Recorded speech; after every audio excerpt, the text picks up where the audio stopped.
and welcome to Stay for Dinner, a podcast of cooking, curiosity, and conversation. If you love cooking, hate cooking, have no idea how you even feel about cooking because you've never tried it before, congratulations, you are in the right place. Unless you didn't listen to last week's episode with the first part of my conversation with Josh Gondelman. This is part 2 of a 2-part series, and I would love it if you would go back and listen to the first half of our conversation because it was really fun, as this one is about to be. For those of you that are regular listeners to the show, you know that I normally have a cooking segment at the beginning of the show. I'm in the kitchen, I'm making food on the show. I was not able to get that together for these 2 episodes. Pretty busy time, not in a bad way, just in kind of a crazy way. So unfortunately was not able to bank those segments, and all I have to offer you is this really fun conversation with a hilarious and nice person, Josh Gondelman. Check out his podcast, Make My Day. It's so funny and warm and nice and just like the perfect thing for right now. It's a hoot. And I think, speaking of hoots, can you guys tell I didn't write this intro? But it's true. We will now go to the second half of my chat with the one and only Josh Gondelman. Please enjoy.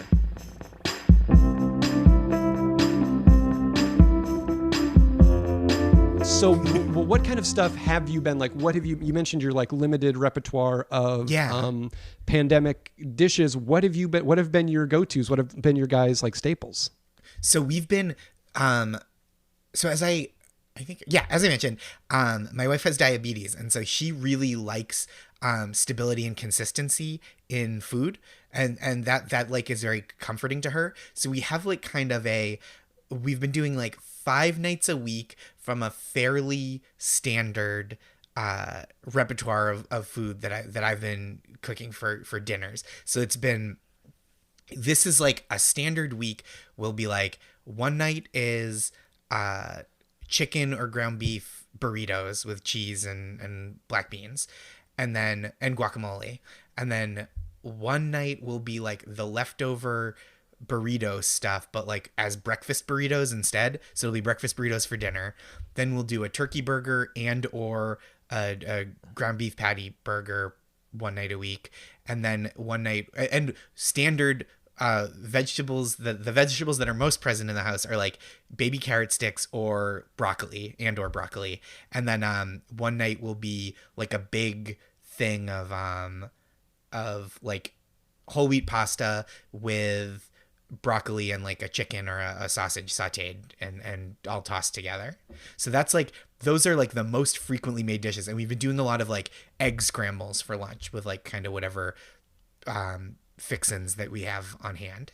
Have you found, what has your lunch hustle been in this time? Because we have found, and I've definitely found, like, especially during the times in the pandemic where I've been like working from home at a like regular, a job with like hours, but working from home, that is weirdly the toughest. And sometimes it does just end up being like, I ate cheese, like yes. How have you guys sort of balanced that?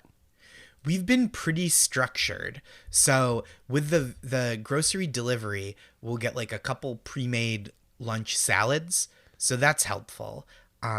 Probably not like financially the soundest choice. Like throwing together a salad doesn't take that long, but it is so easy to just be like, and here's my little salad cube, and I pop the top and I eat it. So we've been doing that like a couple days a week. And then I've been kind of sneaking away to make like eggs as like a brunch a couple days a week. And that's been pretty good. Maris isn't a breakfast person at all, and I'm like breakfast agnostic. So it's like coffee in the morning or ice, cold brew in the morning. And then we eat our first meal at like 11:30 or 12. And because the rhythm of my job is usually such that I can sneak away, spend 15 minutes scrambling some eggs, 15 minutes eating some eggs, and not create too much of like a difficulty on either end of like, it doesn't pinch the cooking too much, it doesn't pinch the work too much. I've been this past week at my job. I used to earlier in the pandemic when I was working different gigs would like be able to kind of like sneak away, and I would be like, okay, I'm going to make a chicken salad or like a tuna melt or something. Mm-hmm. And something about that felt so great. And exactly the verb you used, sneak, like it did really feel like I'm like getting away with something, you know, like nobody knows it, but I'm like, it almost feels like you're like playing hooky, even though it's like, no, I'm just on my normal lunch break that every job, like I think legally has to give you in some form. Although union job, they have to pay you a lunch break. But there is something about like I don't know, there's a guilty like feeling to it that is so great of like, I'm at my job right now, but then I just went into the kitchen and I made some food for, especially if you're like, you know, also making it for your partner who's also in the home, you know, like probably also working, that you're just like, oh, this is so, I don't know, maybe I don't know what that says about my personality. No, that is like the height of illicitness to me. It is like a very sweet and tender domestic version of playing hooky. I agree. I think there's something so nice about it. I really like. I also think that like having a partner that I love so much and that like we have such a generally like easy, calm like ability to like co-work has been the saving grace of the past 7 months of my life. That's been like the thing that has like allowed me to hold it together, is just that like we're always here together. We get to like eat meals together more than we ever have. And it's like such a fortunate circumstance amidst such super unfortunate circumstances nationally. Yeah, I couldn't, I think I'm like getting emotional here. I feel the exact same way, and we feel super lucky to the point where, and it does feel weird or corny to say, but it is true, and you have to just like recognize it and be grateful for it. And it is almost feels so weird or corny or whatever that I was on a call with my managers a couple of weeks ago, and they were like, you know, just sort of like you doing that sort of like catchy uppy thing or whatever. And I hadn't talked to them in a really long time because show business is it's something, it's something, you know, they were just like, how you doing or whatever. And I was like, and I just gave, for whatever reason, the mood I was in that day, I just gave that super sincere answer of like, I'm honestly not doing that bad. I feel really lucky. And I honestly just feel really lucky to say that like, it hasn't been too bad because like my wife and I we both really like each other. And so it's really been kind of great. And I think my manager was just like, cool, man. Like it almost felt like a weirdly embarrassing thing. It almost felt like, did I just like, I don't know, like it was like getting up in front of the class and being like, I love my family or something. If you were doing show and tell and just like getting my dad is so strong. Exactly. Yeah. It was a weird, like, I love my family and I don't care who knows it. Where I was just like, holy shit, I think I'm Flanders, you know? I think I'm secular Flanders. I always worry about being too Flandersy. I choose to identify more with Speckle from TUCA and Bertie. I feel this like cartoon bird is like the most represented I've ever felt in fiction.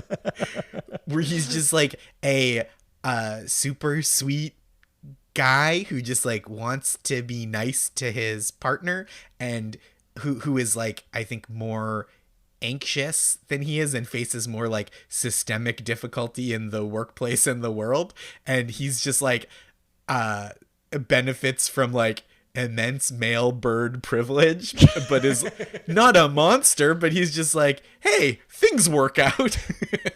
Oh yeah, I mean I identify with that so much. I think that is a very that's a common, I think that's a somewhat common feeling among sort of like men who are, you know, boy, we're trying to be aware of stuff, but it's just like, I think you have to realize it's like, you do eventually realize if you have a partner who is kind of like patient enough with you, where it's like they're experiencing problems and you are giving them back that exact sort of like, gosh, well, stick to it, and they don't know what they're missing, and gosh, gee, and your partner just is having to be like, look, you're in a different line. You got to get in a different line than I got in at birth, basically. Yep.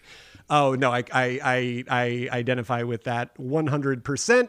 And we are lucky to have partners that are like, patient with our kind of like, I think, just sort of like, gosh, it'll work out, that kind of thing. Yes.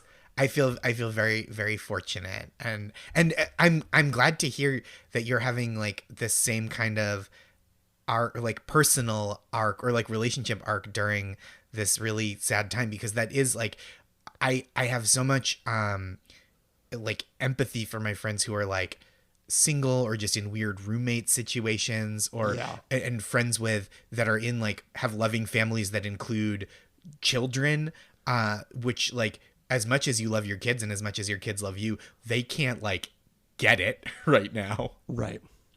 Yeah, no, for sure. I think that is like totally.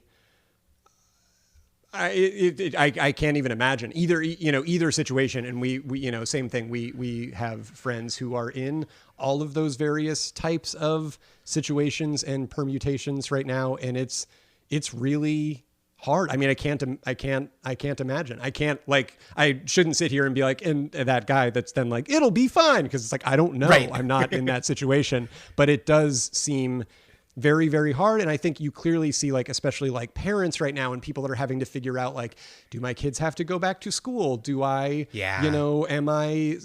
are they staying at home and doing Zoom? Are we putting together a sort of like Captain Fantastic, we live in the woods now pods with other parents? Like, what are we, you know what I mean? Like, what are we doing? Mm-hmm. And we don't feel like, you can't, any choice that anybody's making right now around that kind of stuff, it just seems like, oh, it's so hard. And I do think there's clearly a growing awareness and frustration of just like, oh yeah, nobody gives a shit. Like there was so many decisions were made on such a high level that had nothing to do with how it would impact literally anyone out in the real world.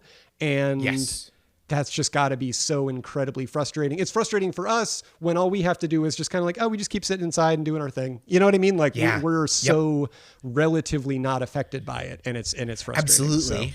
So. That's how I feel. And I'm trying to like appreciate that I have it relatively easy and like experience the stress of this time, but like also like, okay, I'm employed and I have a loving home life and a place to live, and but also to be like really mindful of like, oh, people are being thrown to the wolves. Like we're on the precipice of like a huge eviction crisis if nothing is done. And it just seems like, I don't know, because I think we're like basically the same age, to have lived through like 2008 and not have learned like, well, the first thing we have to do is take care of the people who are going to suffer, instead of like, we got to make sure every company exists at the end of this, is like absolutely wild to me, unfathomable.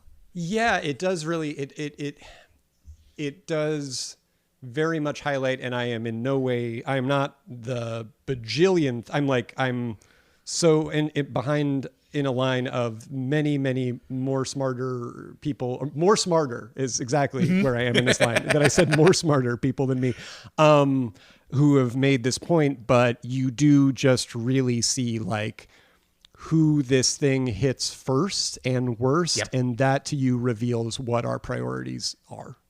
You know what I mean? Like it's of course. It's so wild, and it's wild to go like, oh right. Yeah. When the rubber hits the road in our society and we're doing like, we're experiencing a really hard time, you go like, oh, there's fucking people strapped to the tires that are hitting the road. You know what I mean? Like that is what the tires are lined with when we are going through hard times, is people. And it's just people that we've decided will be satisfied by us going like, gosh, you're heroes anyway, bye. And it's really, or not, or even worse.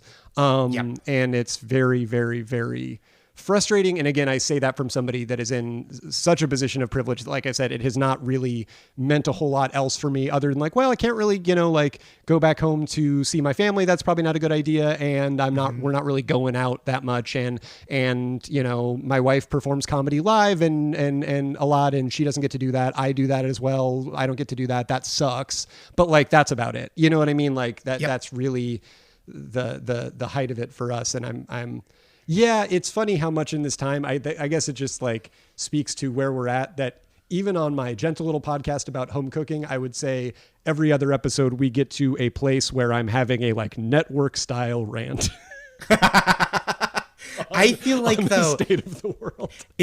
I feel like the idea, I mean, like, I love gentle things, and like that's my podcast is also for like gentleness first, which like, is fantastic, by the way. Oh, thank you. That's so kind. Of like, I want to make a space for people to feel good, but I also think that like the idea of like giving people like a warm and safe entertainment to enjoy is like, I think to me it's heightened when there is an awareness of like, this is what the world is like, and we're going to like enjoy ourselves and like be gentle with each other in spite of this, and like as like a mental buffer against how bad it is, rather than like we're gonna ignore it, and when we talk about things that touch on it, we will elide those every time. I think like I think I've said this before to people, but like, what the fuck does that mean? I've texted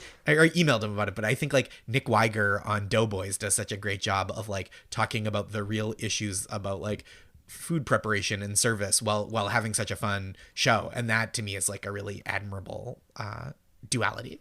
Yeah, no, absolutely. And I do think it's like, you have to, I've experienced it a little bit myself. It's like, if you're like talking about food right now and you're talking about, you have to think about how the food gets to you, whether that is in like, and from like restaurants that are so affected at this time and are just in a completely impossible position, whether you're talking about like people out in the fields that are underneath like giant wildfire smoke clouds and wearing N95s, both to keep out like the wildfire smoke and fucking COVID. Like, it's nuts. It's so crazy. You have to like acknowledge those things, think about those things, and like try to make the best choices that you possibly can within that, if you can, Yeah. Complete change of subject. Who did you see growing up cooking? When you were growing up, who did you see cooking around you? My parents both cooked. My dad probably more than my mom, and we did like, we were a big family dinner family. Like, even through high school, the expectation was that my sister and I, unless there was like a compelling reason to not be there, would be there, unless like we had a rehearsal that ran late, or like we were on a trip, or like staying with friends, like visiting friends and having dinner with them. The idea was like we would be home for dinner. And same for my parents. My dad worked early morning through afternoon, and so did like most of the shopping and cooking. My mom worked a little later for like most of my late childhood, and so she had like a few signature dishes, but my dad did like, I think my memory is that he did most of the day-to-day stuff. But I think that was a function of like, he would get up to go to work at 5 a.m. and then by he would get home by 4:30 p.m. and just like as a function of like, my mom wasn't home yet, he would do that. But my mom would come in strong with like a lasagna or like a meatloaf, like big hearty multi-step things were like the things that she would do. And my dad did all when there was baking in the home, he did all that. My mom is a non-baker. Interesting. I would say there is a thread of commonality in answers that I get to that question, of people having one parent who, if it's not literally like only one parent cooked, it is often the case that you have one parent that is the sort of like frontline, day-to-day go-to cooking person, and then the one parent who is the sort of more maybe like weekendy, larger project kind of like, Yeah. you have people that are putting out singles, and then you have people that are like putting out an album every year and a half. Yeah. When it comes to cooking, like there's, you know, you have the Lil Waynes in the 2000s, and then you have the like Jay Electronicas of cooking in the home. It seems like. Yeah. And it's very interesting because I do feel like it's most often, it seems like oftentimes the gender split that I hear is mom being the more sort of like day-to-day person, whether or not she works, and then dad being the person who's like, he's coming in with like a big weekend project or something. So that's just very interesting to me in terms of like how it broke down. But it also is interesting to me that it seems like in most families that I've heard of, in answer to this question, there is that division seems somewhat built in of like one person's doing the just sort of like frontline stuff, and then there's somebody who's just like dropping a lasagna every like week and a half. And much like Jay Electronica, my mom, people have been they waited like a decade for my mom's lasagna. And you're like, she would you're a little bit like, how does she still have fans? How does she still have people whose favorite lasagna this is? But she would show up to a potluck with like one slice of lasagna. And people would be like, this is pretty good. And then they're like, I think she like married into a really rich family, and so she's like doesn't have to do this anymore actually, but she does still a little bit, but maybe it's just hype, we're not sure, like this is all part of it. And then when she finally dropped the whole lasagna, people are like, that's pretty good. Yeah, so this is fine, this is a little bit cool. I mean, the best parts of this were the pieces of lasagna I had 8 years ago, but sure. Yeah. Oh man, that's tough to avoid that like problem. You just feel like, especially when people are just like, oh yeah, I had this project in the works for so long. When it's like an album, that must feel so weird. I don't know. There's just something about, I guess it also speaks a little bit to the like, you know, I know we're both fans of the Mike Eagle, Prince Paul podcast, and hearing them both talk about and a little bit lament the very kind of capital N like now nature of hip hop, and everything's kind of like what's happening right now and what's hot right now, that does seem to cut a little bit against the kind of like Brian Wilson's smile of hip hop factor, where it's like you're just going to have one thing that you work on for a really, really, really long time. Yeah, man, that I love that show so much. Prince Paul, just like I when I started listening to it, I was like, how many episodes can there be? And then they just wrapped after like 12. And I'm like, I wish there were 1,000 more of these. Oh, 1,000,000%. 1,000,000%. Like he continually will allude to like, oh yeah, I should actually look and see. I still have that contract somewhere. I should go like find that and see how much we got, what our advance was. And I want to be like, do it. I'll listen to it. I'll listen to you just go through the paperwork on microphone. Like I would join the Patreon in a second. Absolutely. Yeah, no doubt. I love it. A Patreon that's just all the stories that he's like, oh, I can't tell that one. Like yes, exactly. This story about how Chub Rock owes him $2,200. Oh yeah. And there are so many little, I just love the kind of like the sort of like tenderness that he clearly has. And it's a little bit like, you can imagine that he was probably very mad in the moment with like other people that he knew who were friends. And then like business like got in the way, and it was sort of annoying. And he's a little bit like, you can tell he's both, which just feels very like maturity and like wisdom and like equanimity to me. The fact that now he's able to be like, I am still pissed, but I do love that guy, and I still feel fondly about him, and I am still pissed. You know what I mean? Like he's holding and all he's of a great together. rapper. Yes, and he's so good. Oh man, he's so nice. Yeah, exactly. Oh, it's. I love that show so much. I just feel like it has so much of what is like good about the creative process in it, and about like, you know, just the fact that he's like, I always feel like I haven't done anything, or I feel like I'm not that good, or I haven't done my best thing yet. And then sometimes I'm like, wow, I'm really good. And then I get mad that more people didn't recognize it. And then I just go through this cycle. Just all feels like so incredibly relatable. And to me, the idea of like him talk, just like the amount that this show is able to sustain because of how much of a body of work he has, like, if you were to be like, Prince Paul feels like he's not accomplished or appreciated, I'd be like, but he's a legend. He's like one of the most beloved like respected people, you know what I mean? So it's just like, oh, this can hit anyone. That those feelings of like, but what did I really do? Yeah, exactly. You get the degree to which it's like in his own mind, he's just a guy. Yeah. Yes. And I do think there's something nicely that can sort of temper, I don't know, feelings of like, once I get X done, or once I have Y validation, I'll feel I will move into, I wonder at what age. I think the answer is probably never, that I will find myself expecting that I will somehow reach a certain corner in my life that I will turn and suddenly I'll be in like the movie of my life. You know what I mean? Yes. And I feel like I'm always surprised to be like, oh, and then that thing happened. And I didn't suddenly become like in a different plane of existence in my own life. I'm still like me. I still have my own concerns. And hearing somebody that's been through such a storied career and they still clearly have that feeling is great. I find it very validating. I don't know. Yeah, same. I did a show with Prince Paul one time.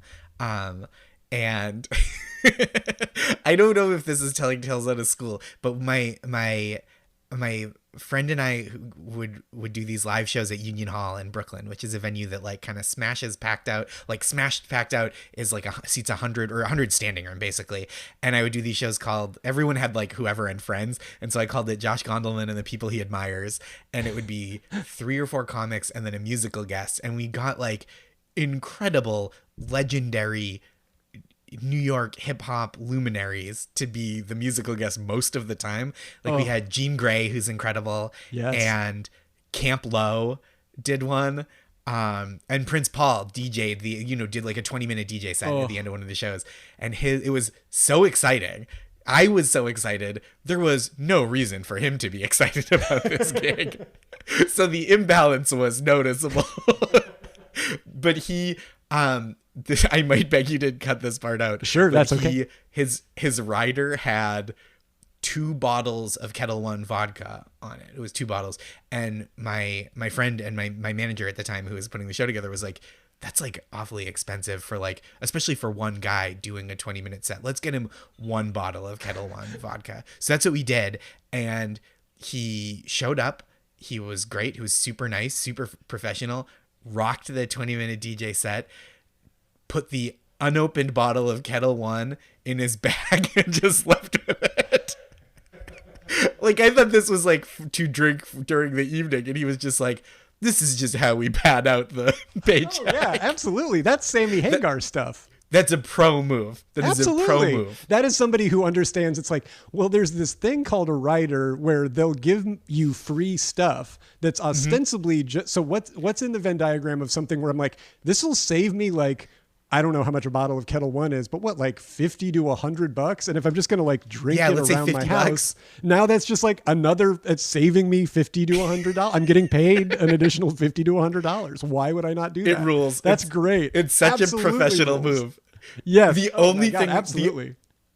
The only thing that I would have like a more dazzled respect would be if he then took it to a store and like returned it. I'd like to return this, please. Oh yeah, absolutely. Yes, please leave the receipts with all the items on my rider. Let me know, and please the which location of Bevmo it is needs to be highlighted in orange, please. Thank you. Oh, but it was awesome. And I was so thrilled to get to do that he would even do the show, that he wouldn't just be like, no, I don't know what you are or care what this is. That he was like, I don't know what you are or what this is, but like, sure, I'll do it. Yeah. It was like the coolest. He's the best. Oh, also something that like listening to his like and re-listening to his projects and listening to many for the first time while listening to that podcast is just being reminded of like, oh man, like turntablism is so cool, and just like sampley, really like deep, like sampley or like instrumental hip hop is so fucking cool because it is like the most, I don't know, it's just sort of like you, on the one hand, there's a part of my brain that always really wants to be like, what's that sample from? I want to find that. That's so cool. How did they know about that? Where did they find that? And then there's another part of you where it just like washes over you and is just like, Oh, it's the fucking best. And it made me be like, oh yeah, I kind of like, it's a bummer to me, I guess, that there is so much, which he was clearly at ground zero of with like 3 Feet High and Rising, and the controversy about like around like how much they did or did not clear the samples and whatever. And that like now we're in a world where, because of, I'm sure like algorithms and computers and stuff, they can find out immediately like, oh yeah, you used this like 1 millisecond of thing in the deep background and you owe us a bunch of money, is such a bummer, because it does feel like it maybe has, and maybe some of this too is just like fashion, but that has gone out of style a little bit, like super deep sample heavy, like pastiche stuff has kind of, I don't know. It's a bummer. Yeah. I really love that. I mean, so much of that to me is like what I grew up listening to, and like the kind of other huge wave of that hit, like when I was in high school with like the Kanye West, Just Blaze kind of like huge Chipmunk No Soul ID kind of. Yeah. All that stuff was like so formative for me. And I love it and miss it. And that there's that one song that I'd never heard before that they talked about on one of the episodes of What Had Happened Was, and it was MC Paul Barman and MF Doom, and the sample is like, is it Creedence? It's like a huge, real foregrounded sample, and it's like Willie and the Poor Boys by Creedence Clearwater Revival, I think, and it just fucking rules. Oh yeah, yeah, exactly. And oh man, and that was, and I'm sure we both, I'm sure this like resonated with both of us on a certain level, I have to imagine, where he talked about, so for people that don't know, and by the way, people that have absolutely no frame of reference for what we're talking about, the last 10 minutes is just completely lost on sorry. you, and I apologize. I'm so sorry. I apologize for how incredibly alienating this is. A couple of mid-30s cishet white guys talking on a podcast from coast to coast about how good hip hop was in the early 2000s and 90s. We apologize. I apologize. I mean it, but I apologize. Oh, 1,000,000%. By the same token, I have an endorphin surge like I haven't had in months going on right now. I do think that, when he was talking about, so MC Paul Barman, who was a like, almost like way ahead of the game, like even as he was describing on the show, like before Eminem, kind of like post Vanilla Ice, pre Eminem, like white rapper who has just the squarest possible like delivery, and whose name is literally just MC Paul Barman, sending his demo to Prince Paul, and Prince Paul being like, oh my God, this guy is lyrically just like fucking incredible and a genius, which he is. And then basically pitching him on like, you're going to be hip hop for nerds. And Paul Barman getting like offended by that was, which I get. He was just like, he doesn't see himself that way. And I 100%, I found that to be very like, oh yeah, I feel like there was a time in my early 20s where I was sort of like gassing myself up and being like, I think I'm actually cool, because comedy was cool and I was doing comedy. Where it's like, no, you're a fucking dork, and that's okay and fine and good. And now I'm in my mid 30s and I can embrace that and just listen to classical guitar all day and it's fine. I don't have anything to prove anymore. Yeah, I mean, so fascinating. I think we've spent most of this podcast recommending that podcast. And that's how I feel about it. Yeah, absolutely. That's how strongly I feel. Me too. It has been one of the like art joys of the last 6 months for me, is like getting to listen to that. And there have been like a few other things that I've like enjoyed and discovered along the way that have been like great. But this was like, I just like would look forward to this every week to listen to. Absolutely. So second to last question, Josh. Oh yeah. Do please. you have to close? No. Because I can make this the first to last question. No, I was just going to say, I haven't been inventive or like creative with cooking, but I have been like doing I've been back to baking for the first time in years. And I've been mostly doing staples, because I don't bake as often as I cook. I'm not like baking a batch of cookies once a day. But I started with like, I'll get those Toll House cookies that you just cut up and put on a cookie sheet. And then I was like, okay, I'll bake brownies. I've done this dozens of times from this family recipe that I have. And like, that was nice. And then I was like, okay, I'll do a key lime pie. I've done that a couple times before. And it's like a very satisfying result. I like to eat a key lime pie. And then I tried a new pie recently, tried baking a new pie recently, and I was pretty pleased with the results. Do tell. So that was exciting. I tried, my friend Becky Lang, who lives in the Twin Cities, posted a picture on Instagram of this Bon Appetit salted peanut butter and jelly ice cream pie. And it's aesthetically incredible, and it's delicious. That it just sounds is like so good. It's one of those things that like is both Instagram bait, because there are these, like, if you do it elegantly, you get these like swirls of jelly that are visible from the top, like shark's fins above the water, or like the crests of waves. But also the filling is just like peanut butter and brown sugar and whipped heavy cream and egg and jelly. So it's just like, it's like a peanut butter and jelly ice cream is the filling of this pie. And it was I would just make the filling and eat that, honestly. Josh, I mean, this is really only nominally a cooking podcast. If I had my druthers, it would just be a peanut butter podcast. So the concept of this pie is truly thrilling. I recommend it. It is a caution is that the crust, because it's made mostly from finely chopped peanuts, brown sugar, Ritz crackers crushed up in butter, is that the crust will freeze to the bottom of the pie pan, sure, or the pie plate.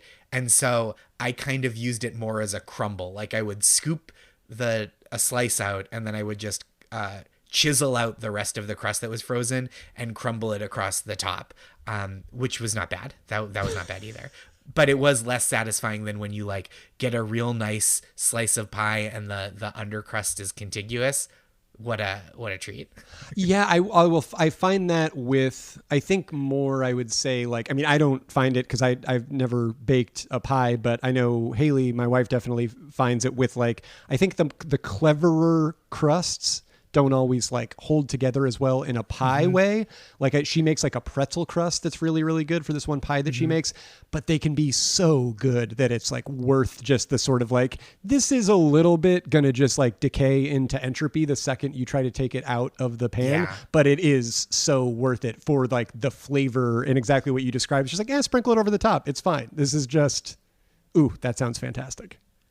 Yeah, it was terrific. So that was the biggest swing I've taken during quarantine. And it's also, I have enough friends in the neighborhood that like I've been baking a lot, and then been like, okay, friend who lives several blocks away, come get, like, I'll package you some brownies in tinfoil and come over and I'll hand them to you on the sidewalk, or I'll, put them in a bag, give them to you on the sidewalk, and then we'll just like chat in the nice weather for half an hour in the open air with masks on, and then go our separate ways. And it's like, it's been a nice occasion to like see friends. Absolutely. I call it a mask yell, and they're yes. the best. They're all we have right now, and it's great. That's it. Oh yeah, no, absolutely. Do you have anything in your crosshairs next? Is there a project that you've been like, I've really been dying to try that if I get a chance? Oh man, that's a great question. I haven't yet. Like, I haven't set up the next one. I think I probably is like a chocolate chip cookie from scratch is something I'll probably attempt pretty soon. I saw. Oh, go ahead. I was going to say that seems within my skill set. Sure. Do you guys have a mixer? We don't have a mixer. We don't have a stand mixer. I just got an electric mixer, like a handheld one, recently. That's I just made chocolate. I just made like Toll House chocolate chip cookies, like from scratch for the first time a couple weeks ago, because I was like, I need to start contributing a little bit to the dessert game around here, because Haley just makes like incredible desserts all the time, but then there does get to be a little bit of a weird entitlement that I end up feeling, where we'll just kind of be like, well, it's about that time, and I'll just kind of like turn to her, and there is a feeling of like amazing dessert now because I'm so fucking spoiled, because she just like likes making them, makes them all the time. And so I was like, I need to, what can I bring to the table? Oh, just the most famous like easy chocolate chip cookie recipe. And that did, having a mixer of some form did help, just in terms of like creaming the, I guess it's like the butter and, you know, sugar and stuff and whatever you have to do together. But I saw Jamel Bowie retweeted this week a all tahini chocolate chip cookie. That was very exciting to me, because Haley she has started in the past year or so incorporating a lot of tahini, especially into like chocolate chip cookies or other kinds of cookies. And that one did make me be like, we can build the whole plane out of tahini. I'm very interested. That sounds so good. I don't know. I've been also kind of gradually assembling a kitchen over the last 6 months, where like we had enough stuff to like eat and to like heat stuff up and to, you know, prepare foods that you could kind of like throw together. But just because of my schedule, which so often was like, okay, I go to work in an office for most of the day, and then I go do stand up, and then come home late at night, I just like was out of practice with cooking. And we also don't have like super fancy needs. So like even when we got married, we didn't have like cooking stuff on a registry or anything. And so I've kind of gradually been spending like, you know, $35 here to get like a bunch of new spatulas and measuring cups, or like $50 on a mixer, you know, like enough money that it added up over the course of 6 months. But it was so satisfying the first time I was like, okay, I need a spatula and a whisk and one of those wooden vases for your utensils so you don't have to put them all in a drawer.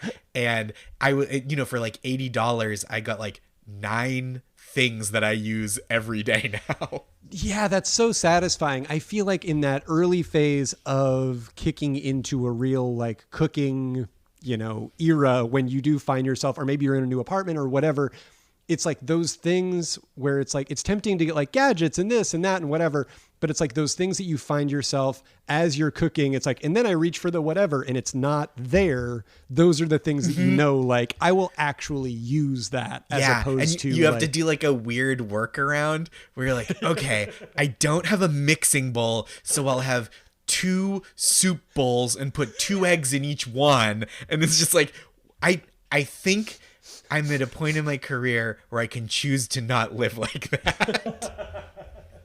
I don't mean to like brag about my financial security, but there are certain things, like there was a point. Oh, Josh has big bowl money? Okay. All right. But there was like, I remember the point where I went from like, you know, I taught preschool for a number of years, and I didn't make a lot of money then. And then I was like tutoring and doing stand up and just like desperately trying to get good enough at comedy and build out a career enough that like that would be my only job. And so it was, you know, it was a lot of like hustle and scramble then. No, I'm not trying to be like, you know, I had the young life of the Notorious B.I.G. similar. But it was a period where I remember being like, wait a minute. If my sock has a hole in it, I can throw it out. I don't have to wear it until it's an anklet. And now you just wear that anklet to remind you of where you came from. Yeah. I have a tattoo of just the elastic band of a sock. And it says Mr. "Stay humble" Gondelman on me, because that was Mr. what they called me at preschool. Yep. No, they call me Josh. No respect. First name's very casual. Mr. Gondelman, final question. If there was anything that maybe you had it like growing up, it was something your mom or your dad made, or a grandparent, or something that you guys got in a restaurant once that you loved. If there was one thing that you don't know how to make that you could just snap your fingers and know how to make perfectly, what would it be? Oh, that's such a good question. Where the first thing that I like miss and can't have, and this is just like purely a family love thing, because I don't know that this answers the question specifically, but like my grandmother would make cheese blintzes, like a you know, like a cheese paste rolled up in like a crepe almost. It's like a Jewish crepe.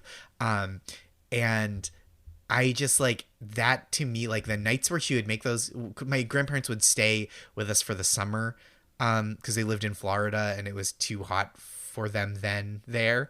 And so they would come, they would come up and live in like the family room in my parents' house, and my grandmother would do a lot of the cooking. And so those nights were always like so exciting. Like I loved those. And so but I don't think that would be what I would cook, because so much of it was my grandmother being able to do it, or my grandmother being there to do it, and like that kind of like big family thing, and just like the dance of being like, grandma, come eat, and she'd be like, no, I don't eat, I eat through osmosis while I cook, essentially. That like real grandma thing. But let me think about the real answer to this question. Anything I could do that's like, gosh, I think could snap my fingers and know how to make. I guess I would love to be one of those people that's like just like an expert at grilling things.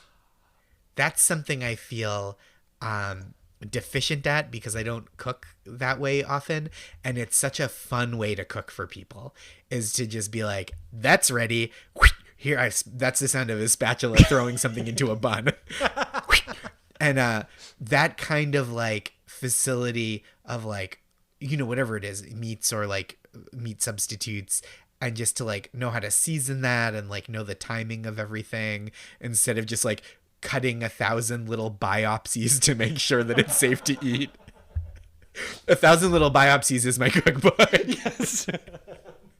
Oprah's book club. And it's leading on the New York Times fiction bestseller list for whatever reason, just based on the title alone. People thought it was a story of overcoming medical adversity. Yes, exactly. That turns out to be, I think this is maybe what you were alluding to before, entirely. That's why it's on the fiction list, is because it was originally on the nonfiction list, and then they were like, wait, he made this up. I had to go on TV and apologize to Oprah. Imagine, James, future guest of the podcast. Oh my God, can you imagine? That would be so humiliating. She might be, of all the people in the world that I like don't know personally, she might be the one I would feel the most personal disappointment at having to apologize to on TV. Oh, absolutely. Also, there is something to, and I don't know what it says about me, but there is I never feel more anxious, but also want to consume stories more than stories about people who are like faking it and being super successful at that. Like they're just sort of making it up, or it's like, whether it's like Theranos or just I read that book so fast. Oh, so fucking so incredible. And just, but like the idea that, and I think in a lot of cases, the answer is like, that person doesn't feel anything. They're fine. They don't feel like they did anything wrong. They're just loving it, and it doesn't matter. And they kind of are a little bit affronted by the fact that it's like, and they feel like it's like tacky that anyone would point it out that they don't actually do what they claim to do and are getting like millions or billions of dollars for. But that is so like, like that feeling of thinking about being like, you're riding high, but it's all fake is so it's a house of cards. Yes. Because the Theranos thing too, that was like so fake. It was so incredibly fake. It was basically like she just went like, wouldn't it be cool if? And people were like, it would be. And she was like, give me money. And they were like, okay. Henry Kissinger. And that's where it stopped. Yes, exactly. They're like, well, Kissinger's here. And I think it was just a little bit of a like, yeah, exactly. It was just a story of like, I don't want to use the term elite because it always makes me feel like I'm like some sort of like creepy Fox News, like faux populist person. But like, it was really a story of just sort of like elite people buying into each other basically and being like, you say it's okay and you're a cool elite person. I do too. Okay, great. I think it's real. And nobody ever having to actually be like, but is it real? And nobody wanted to believe that it wasn't. Have you read The Chicken Shit Club by, gosh, let me look up the author while I say it. It's about prosecution and like non-prosecution of white collar crime. Excuse me, sorry. It's by Jesse Eisinger, and it's but there's a lot about Enron and just like, because they were just fake. They were just making stuff up. But it was so hard to prosecute because you have to prove that, like, they knew, like, you had to prove individual people knew that they were doing this, and like you couldn't let it was like a RICO prosecution where you can't just like take the low person on the chain of like, well, this is the person whose name is on the email, so obviously they were the one masterminding this. And so it just like it's like this incredibly specific, arduous work, even though what they were doing was just obvious, blatant fraud. And I think too, there is something to like that our system is so incredibly resistant to trying to like stamp out or prosecute, because I think they basically go like, either you are a giant like fraud who should go to jail, or you're the coolest guy. There's no in between. You know what I mean? Like they're just sort of like, we really hope it's not true. Like we really hope you're actually, because if you can do all this stuff that you're saying you can do by our system and our values, you're our God. So like, please don't turn out to be a complete fake. And then it's like, oh, wait a minute. You just like wrote numbers down in your ledger based on wish casting them. Well, that's like, you're writing yourself fan fiction. Oh yeah. No, 100%. And are you watching The Vow? I haven't. Gotcha. Okay, I should watch that. You and you will. We all will, because there's we're in a weird like content, like we're still figuring out how to make new content, and so it's like the things that were in the bank before March of 2020, we're all going to watch them eventually. But it's really good. I won't go into the whole thing, but basically there is just like, you don't need to know a ton about it to know like there's effectively a like cult leader involved, and it also is kind of a weird multi-level marketing style thing, and it's a whole bunch of different stuff. But it is really amazing to see like when they're talking to, or when they're filming, because he was just constantly having himself filmed, the guy who was like in charge of it all, who everybody was like, he's this genius, he's going to change the world, he's a whatever. And he would just, seeing him talk to people, and just literally like, sometimes the extent of him being a genius is being like, well, they've actually done research about that. Yeah, I read an article about it. They've done research that energy really, where you're just like, oh, you're just an I read an article guy? Like, that's me. I'm an I read an article guy. And oftentimes I didn't even read the article. That's it. Same. And then people are just like, what a genius. Yep. Oof. Yeah. Meanwhile, he's just like, if he didn't have the aspiration to lead a cult, he would just be like the most annoying guy at a party. Oh, a million. I mean, you, without having seen the show, you just completely summed it up in its entirety. So you might not even have to watch it. Like, you got there. But I mean, I definitely want to. But like, why couldn't that guy just focus his energy the way that like most guys of that personality type do, and like try to get everyone to listen to Wilco or something? Yes, or honestly, and I do not mean this as a slight, be an agent or a manager or an entertainment executive. Yes. He does have that energy. And I don't mean that. He does have the sort of like energy of kind of being like, well, okay, I know you worked really hard on this script, but let me throw this at you. If I'm the person who's going to buy this, you know what I mean? He just has that kind of just like, I'm just rolling with it. I'm just throwing stuff out energy, where you just want to be like, you could have just like been a sports agent or something. Like you could have just been a guy who's in like, he's like, oh, he's barefoot in his office and he writes in like an old notebook. He must be a genius. So I don't know. These are the paths we take. But I think all that to say, do you guys have a grill? We don't. Gotcha. We don't so that might be part space. Of it. That might be. Yes. I think that is another, like, you have found yourself at the sort of like, now we can have a big bowl. I think you will find yourself at a place where it's like, if, I don't know if this is like when you guys have the LA years or whatever, but like there will be a time where a big piece of this will fall into place, and that will be having a grill, and then you'll go on a big kick with it. And then you'll be the guy that doesn't have to make 1,000 little biopsies. Yeah, that's going to be a good time. I'm very excited about that. I've been too proud of like the little cooking that I've done lately. Not like how good it is, but just like I really enjoy doing that as a part of like being a contributor to the household. And so, and especially because Maris is not a cook, and like she would be fine without me. It's not like I like found her like lighting matchsticks one by one outdoors and was like, oh, here, let me teach you food. But it is nice, like when, especially at a time where like going out isn't an option, and like just like the being at home feels like so responsible and necessary.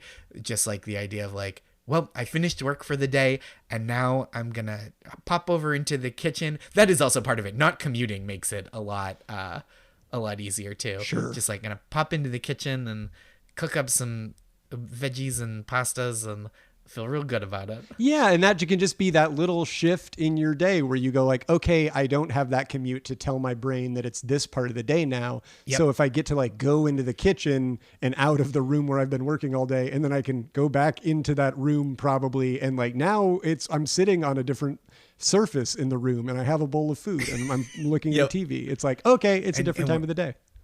And we're watching 2 Cheers reruns and then turning off the TV for a while.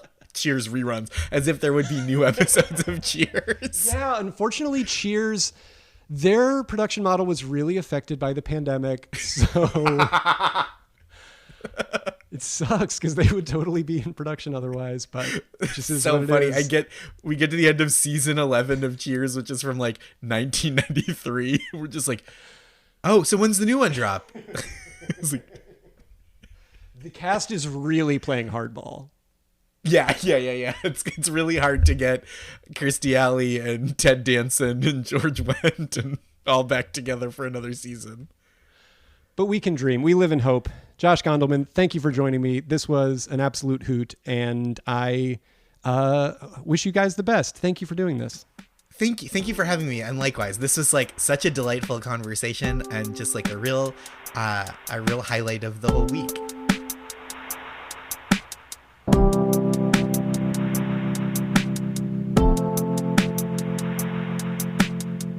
All right, that is it. That is all for this week's episode of Stay for Dinner. Thank you again to my 2-week-in-a-row guest, Josh Gondelman.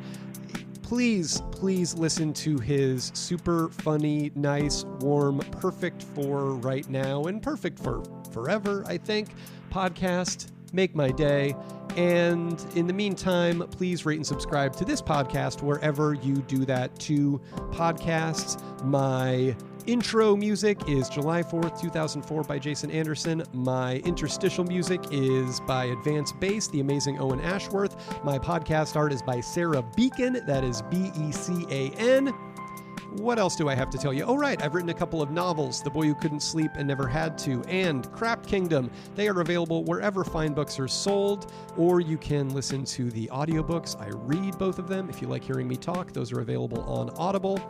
And I think that's it. Please come back next week for the show, as you know, and hopefully like it. And in the meantime, I'll talk to you then. Bye-bye.